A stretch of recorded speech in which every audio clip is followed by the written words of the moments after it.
Gobindaganj Dinajpur high road গাড়ির অবস্থা বেশি ভালো না, লোক পারাপার করতে পারতেছে না। গাড়ির জন্য কোনো মানুষ রাস্তাঘাটে চলাচল করতে পারতেছে না, এত গাড়ি। এখানে একটা ওভারব্রিজ দেওয়া লাগবে।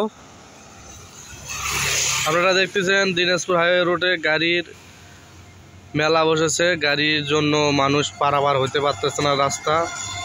গ্রামের রাস্তা মানুষ যদি পারাপার না হয় গ্রাম অঞ্চলে অনেক কষ্ট হয়ে যাবে।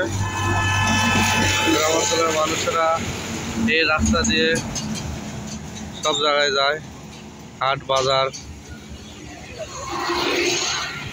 দেখতেছেন গাড়ি, অনেক গাড়ি, মিনিটে সেকেন্ডে সেকেন্ডে গাড়ি আসতেছে। একটা লোক যদি পার হতে চায় নিম্ন হলো তাকে 1-2-3 মিনিট দাঁড়াতে লাগে।